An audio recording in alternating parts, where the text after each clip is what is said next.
하나님 말씀 사도행전 11장 19절에서 26절입니다.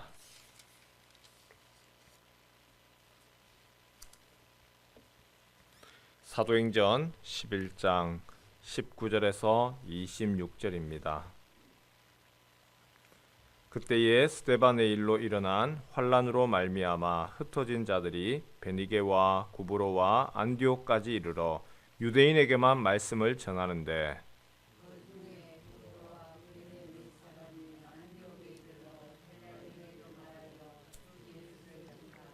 주의 손이 그들과 함께 하심에 수많은 사람들이 믿고 주께 돌아오더라.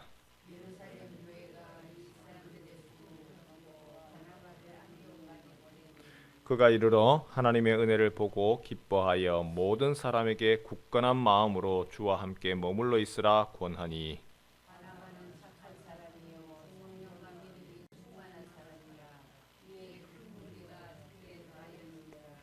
바나바가 사울을 찾으러 다소에 가서 만나메 안디옥에 데리고 와서 둘이 교회에 1년간 모여 있어 큰 무리를 가르쳤고 제자들이 안디옥에서 비로소 그리스도인이라 일컬음을 받게 되었더라.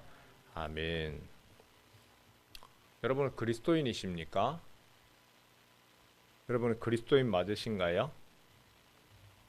그리스도라고 하는 단어는 조금 전에 우리가 사도신경을 암송할 때에 예수는 그리스도입니다.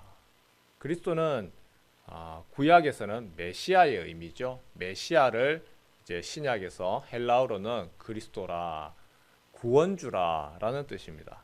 그래서 이 그리스도라고 하는 단어에서 기독교라고 하는 이름이 나왔습니다.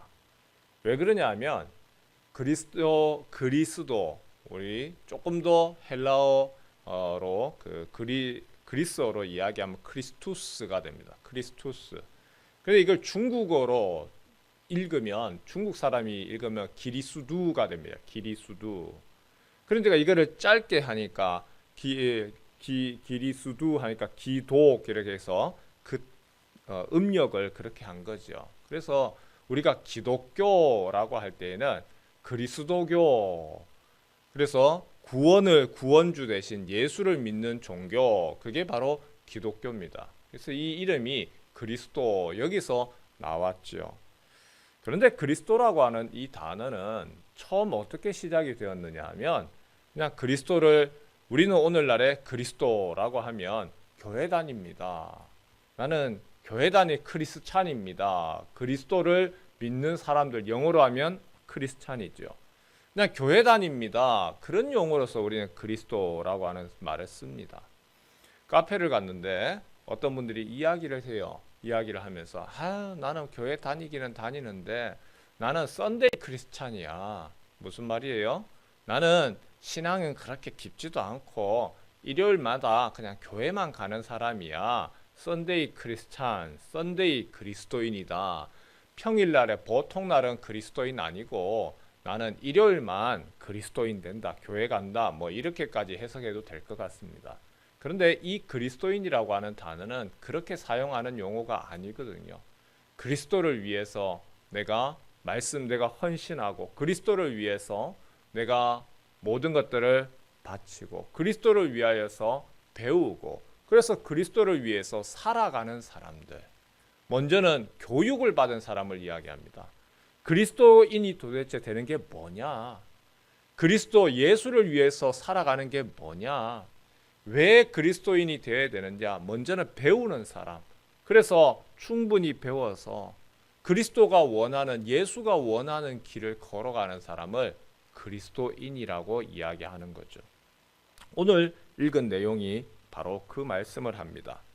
이 사도행전은 1장 8절 오직 성령이 임하시면 예루살렘과 한 도시에서 유대와 그 진방 더 넓은 곳에서 사마리아와 더 넓게 그리고 땅끝까지 이르러서 복음을 전해라. 그 말씀을 따라서 제자들이 흩어지게 되지요. 원에서 자발적으로 흩어지기보다는 마치 폭탄이 터져서 도망가듯이 흩어졌습니다. 먼 곳으로 흩어졌습니다. 외국으로 흩어졌습니다. 그 중에 하나가 안디옥이었죠. 그 안디옥까지 가서 복음을 전했습니다. 흩어지면서 도망가면서 무엇을 했느냐? 도망하면서도 예수의 복음 전합니다. 예수 믿는 것 때문에 그렇게 핍박당하고 고난당하고 환난당하던 사람들이 도망가면서 복음을 전했던 것이죠. 19절에서 21절 다시 한번 볼까요? 그때에 스데반의 일로 일어난 환난으로 말미암아 흩어진 자들이, 스데반이 7집사 중에 한 명이잖아요. 그분이 순교를 당합니다. 예수를 믿는다는 것 때문에 해서 잡혀서 죽게 되죠. 그러니까 스데반만 죽는 것이 아니고 그 당시에 예루살렘에 얼마나 핍박과 고난과 박해가 있었겠습니까? 그러니까 도망갑니다. 흩어집니다. 도망합니다. 어디까지 가느냐? 베니게와 구브로와 안디옥까지 이르러 유대인에게만 말씀을 전하는데, 어제도 보셨던 것처럼 베드로도 유대인에게만 관심을 가지죠. 유대 세계관에 꽉 사로잡혀 있습니다. 하지만 20절에 보니까 그 중에 구브로와 구레네 몇 사람이 안디옥에 이르러 헬라인에게도 말하여 주 예수를 전파하니, 헬라인 바로 유대인을 넘어선 이방 사람들까지 그들에게도 복음을 전합니다. 예수를 전파합니다. 그러자 21절 아주 중요한 말씀이죠. 같이 함께 읽겠습니다. 시작. 주의 손이 그들과 함께 하심에 수많은 사람들이 믿고 주께 돌아오더라. 어떻게 주께 돌아옵니까? 어떻게 예수님께 돌아옵니까? 사람들이 예수님께 돌아올 때에 어떻게 돌아오지요? 전도자가 탁월해서, 그 사람의 언변이 놀랍게 탁월하고 지혜가 대단해서, 그것이 아니고 21절에 보니까 누구의 손이 전도자들과 함께 하는 거죠?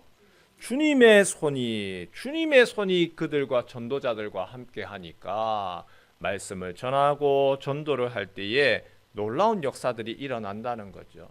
여러분, 우리가 기억해야 될 것이 있습니다. 전도를 할 때에 나가서 전하고 외치는 것뿐만 아니라 먼저 기도하는 이유가 여기에 있죠. 내 힘이 아니라 주님의 손이 함께하는 것. 내가 그 사람을 붙들어 세우는 것이 아니라 주님의 손이 그 사람의 마음을 움직이시도록, 주님의 손이 함께할 때에 수많은 사람들이 주께 믿고 주께 돌아오기 시작을 합니다. 22절에 보니까 예루살렘 교회가 이 사람들의 소문을 듣고 바나바를 안디옥까지 보내니, 이는 그가 이르러 하나님의 은혜를 보고 기뻐하여 모든 사람에게 굳건한 마음으로 주와 함께 머물러 있으라 권하니, 바나바는 착한 사람이요 성령과 믿음이 충만한 사람이라. 이에 큰 무리가 주께 더하여지더라. 안디옥의 이방인 지역에 믿는 사람들이 늘어나더라. 특히 이방인들이, 외인들이, 그 유태인 아닌 사람들도 예수를 믿기 시작하더라. 그러니까 예루살렘 교회가 저 모교회에서 그곳에 그러면 말씀을 가르칠 사람이 필요하네요. 말씀을 전할 사람이 필요하네요. 저와 같은 목회자를 보내야 되겠습니다 하고 결정을 하여서 보낸 사람이 누구지요? 바로 바나바입니다. 바나바가 와서 이 사람의 성량 착한 사람입니다. 성령과 믿음이 충만한 사람입니다. 그러니까 이 사람이 열심을 다하여서 말씀을 전하니까 점점 믿는 사람들의 수가 늘어납니다. 혼자 감당할 상황이 못 된 거죠. 25절을 볼까요? 바나바가 사울을 찾으러 다소에 가서, 다소는 이 사울, 바울이라고 부르는 사울의 고향입니다. 그곳에 가서 권합니다. 나와 함께 일합시다. 당신 정도의 사람이면, 당신의 능력이 있는 사람이라면 나와 함께 복음을 전하고 하면 참 좋겠습니다. 26절에 만남에 안디옥에 데리고 와서 둘이 교회에 1년간 모여 있어 큰 무리를 가르쳤고, 제자들이 안디옥에서 비로소 그리스도인이라 일컬음을 받게 되었더라. 바나바가 혼자 하는 것이 아니고 협력합니다. 나 혼자 이 일을 감당을 못하겠으니 사울, 나와 함께 일합시다. 그리고는 데리고 와서 안디옥에서 1년 동안 교회에서 말씀을 가르치는 것이죠. 그들로 인하여서 예수 그리스도를 믿은 사람들에게 이제 그냥 내버려 두는 것이 아니고 그들에게 제자 훈련을 시키는 겁니다. 말씀 훈련을 시킵니다. 그래서 그리스도인 예수를 따르는 사람은 어떻게 해야 되는지 하나님의 그 구원의 말씀도 가르치고 내가 구원 어떻게 받았는지 감격스럽기도 하고 또한 구원받은 사람이 하나님이 무엇을 원하시는지 그것을 알려주고 가르쳐서 제자들이 안디옥에서 비로소 그리스도인이라 일컬음을 받게 되었더라. 자기들끼리 나는 그리스도인이야가 아니라 주변에 있는 사람들이 야, 저 사람들은 다르다. 저 사람들은 좀 뭔가가 특별하다. 저 사람들은 그리스도를 따른다라고 하는데 야, 우리랑 모습이 다르네 라고 하는 것이죠. 아기가 태어나서 그 아기를 태어난 것으로 끝이 내버려 두는 것이 아니고 그 아기를 위하여서 맛있는 음식도 먹이고 그리고 젖도 먹이고 기저귀도 갈아주고 목욕도 시키고 그것이 끝이 아니고 교육을 시키는 것이죠. 아이들에게 제일 중요한 교육이 뭐죠? 밥상머리 교육이잖아요. 어떻게 예절을 어른들을 만나면 어떻게 해야 되는지 아침에 일어나서 자기 방 청소는 어떻게 해야 되는지 그런 부분들을 가르쳐 주는 겁니다. 그렇게 할 때에 그가 좋은 사람이 되어지는 것처럼 그리스도인 예수 믿었다고 끝이 아니고 예수 믿은 사람들에게 다시금 말씀 훈련을 시켜서 그 사람들이 좋은 그리스도인이 되도록 그렇게 하는 일, 그것을 바로 안디옥 교회에서 했다는 얘기입니다. 어제 길을 갔는데 걷는 중에 연세가 많으신 어른 두 분이 이야기하는 것을 들었습니다. 그 이야기를 들으면서 깜짝 놀랐습니다. 뭐라고 하느냐 하면 저 개독교들 저것들한테 가면 저 개독교들 저것들은 그래도 하루에 9만 원에서 12만 원은 줘. 그런데 민주당 우리는 어떻고 저떻고 무슨 이야기죠? 지금 들어보니까 지금 태극기 뭐 그런 얘기도 나오더라고요. 태극기 부대 그런데 태극기 부대가 이제는 개독교가 된 거예요. 개독교라고 하는 이 용어가 기독교인들에 대한 비하하는 용어지요. 기독교라고 하는 것은 저거는 개독교, 기레기 뭐 이런 식에서 비하하는 그러한 안 좋은 용어입니다. 근데 이 용어를 누가 썼느냐? 젊은 사람들이 썼어요. 인터넷에서 20대 아이들이 쓰던 용어였습니다. 기독교를 비하하는 용어가. 근데 그 용어가 지금은 이제 어디서 사용되느냐? 오히려 나이 드신 분들한테 사용됩니다. 태극기 부대를 보면서 개독교라고 이야기하더라고요. 저는 정치적인 이야기 하는 게 아니고요. 그러면서 우리 민주당은 이라고 했으니까 그분은 민주당이었던 것 같아요. 그러면서 저 돈 받고 하는 저거 여러분 그리스도인이라고 기독교의 이름 자체가 그리스도에서 나왔는 이름입니다. 기독교인이라고 하는 말은 내가 그리스도인이라고 하는 뜻입니다. 그런데 오늘날에 이 귀한 이름이 이제 개독교가 돼버리고 개독교인이 돼버린 거죠. 예전에 우리 어른들께서는요, 예전에 우리 신앙의 선배분들에게는 그리스도인이라고 하는 말보다는 예수쟁이라고 하는 말을 많이 썼습니다. 예수쟁이 두 가지 의미가 다 있어요. 예수 믿는 사람이다 라고 하는 그리스도인이라고 하는 뭐 그런 의미도 있지만 또 비아냥대는 그런 표현도 있습니다. 그런데 그때 당시에 60년대, 70년대 비아냥대면서도요, 한 가지 인정한 것은 있었습니다. 예수쟁이, 그런데 저 사람 집사다. 저 사람 집사다. 그것 자체가 이미 인정이었어요. 저 사람은 집사니까, 저 사람은 교회 다니고, 저 사람은 집사니까 믿어도 돼 라고 하는 보증수표였습니다. 집사라고 하는 것은. 예수쟁이라고 하면서도 비아냥되면서도 그래도 저 사람은 신뢰해도 돼. 근데 오늘날의 우리들의 모습은 뭐지요? 우리는 오늘 그리스도인이라고 하지만 정말 그리스도인인가?